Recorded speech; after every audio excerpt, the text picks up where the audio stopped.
So Zero was really successful. People really Mhm. liked it. It took us a little while because, like I say, we build it ourselves. Yeah.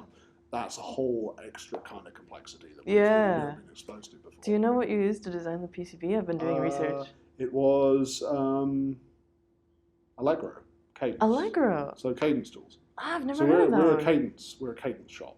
For free stuff, we quite like KiCad. Mm-hmm. We paid a little money. We've a lot of the development's done out of CERN. Oh in yeah, Switzerland, right, yeah. Right? And we paid a little money for them to do differential pair routing to add good differential pair support. Cool. Manage impedance differential pair support. It's really good. That's awesome. So that's our recommendation for free. Yeah. For free CAD tools, we like KiCad, but for paid for, we like the Cadence tools. Yeah, definitely for like the pro open source people, KiCad. Yeah, KiCad. There you are. So yeah, and that was pretty successful.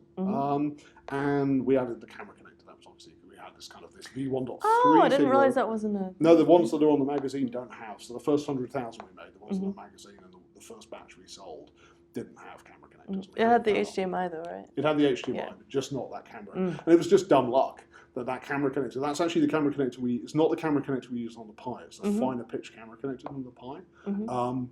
But it's the one we use on the compute module dev kit. Oh, and it was just dumb luck that it just fits onto the edge of the board. We were like, got one desoldered one from the compute module dev kit. We're like, yeah, that fits, doesn't it? That's going to be okay. So we put that out in April.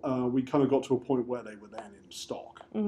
So it was that thing where you kind of bump in and out of stock. So then the Zero W came out earlier this year. Yeah. So then but everyone we kept seeing all these people who'd been building products with it. That were projects with it, where they've got a Wi-Fi dongle hanging off that little. You've got a single micro USB. They've got like a micro USB to USB adapter and a Wi-Fi dongle. It's like, well, we know how to do after because we launched Zero before Pi 3. So we didn't have a Wi-Fi product. Interesting. We didn't know how to do Wi-Fi. Right, We did Zero, right? But now we know how to do Wi-Fi. We're like, why don't we just take the Wi-Fi chip from Pi 3 and put it on? Put it on Zero, and that's what Zero was.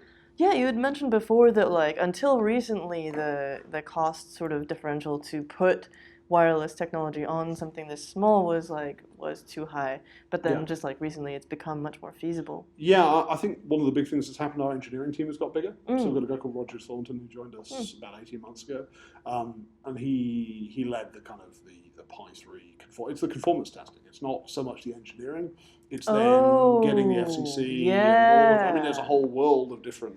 So if you get FCC and CE, that gets you EU. That gets you two big markets, but then there's a very long tail of, you start with Canada, Australia, New Zealand, and then you do South Korea, and India, and China, and Japan, and there's this very long tail of conformance. So we now, we do a lot of work with UL, Underwriters Labs. We're now quite good at doing conformance. And so while Pi 3 was a bit of a slog, Zero W is pretty smooth. There's a lot of legal stuff. There's obviously the other thing with Zero Wireless is Zero is a single-sided board. One of the cost optimizations on Zero is single-sided. So we couldn't just use the same wireless layout that we used from Pi 3. We had to make a single-sided version. Right, and that means that you could, like in theory, just attach it to another. Yeah, you can just. What comes through? I think some of the HDMI. So the HDMI and USB connectors they are surface mount, but they have these little feet which intrude slightly into the PCB. We've used in the past some HDMI that had legs that came through. Yeah, and that makes sense for like structural. And there's a slight non-planarity of the bottom. You do have some places where.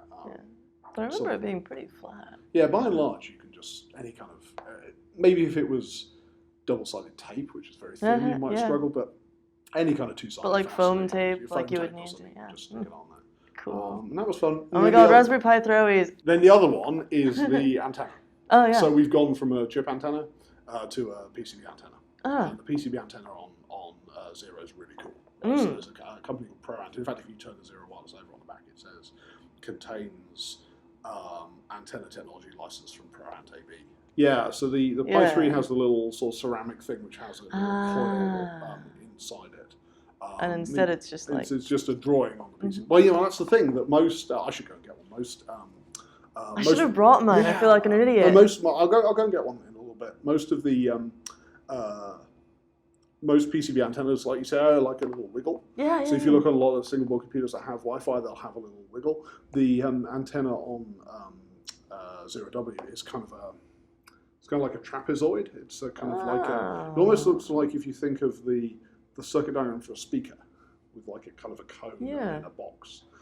It's like that. It's a gap in the ground. So you have the ground plane, and then it's just kind of chiseled into the ground plane, this kind of shape, and you push radio in the side. It's got a couple of caps and a shunt, and then you push radio in down this kind of little curved track. And radio happens. You just push RF energy into it, and it resonates. Something I don't even know how it works. That's crazy. That's cool. We licensed it from these guys in Sweden. It's old, I think, ex-Ericsson people maybe. But yeah, we licensed it from them. They came in. It was just one of those kind of spec meetings where someone's in town, and we had a mutual friend who said, "Hey, you should meet with these antenna guys." I'm like, I already know about antennas.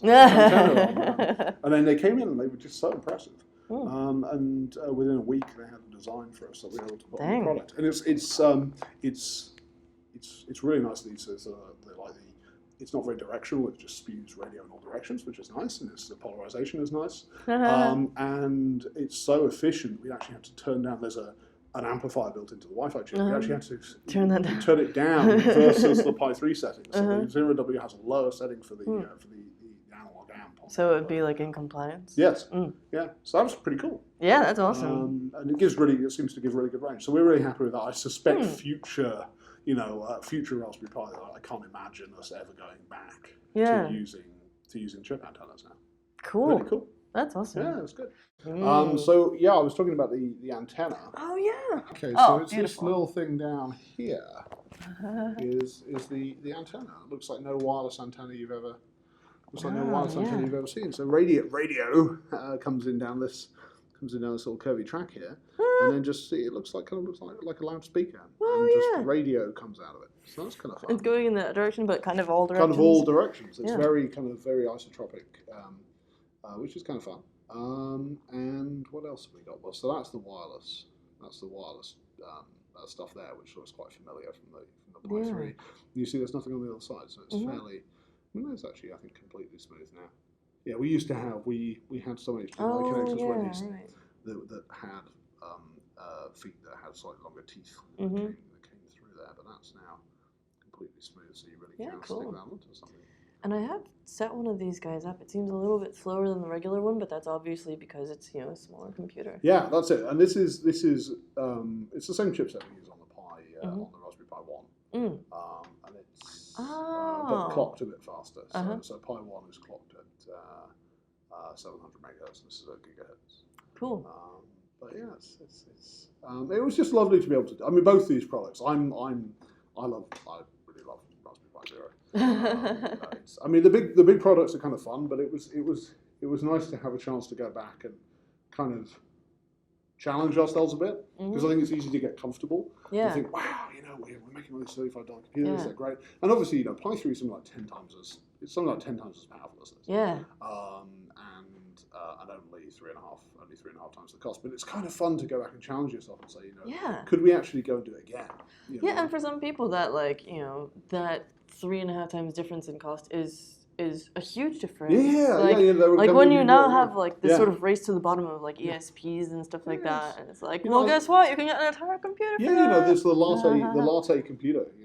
Is a Latté. The Latté computer. It's like, I'm not going to have a Latté today. I'm going to buy a 1 gigahertz Linux box with half a gigabyte of RAM.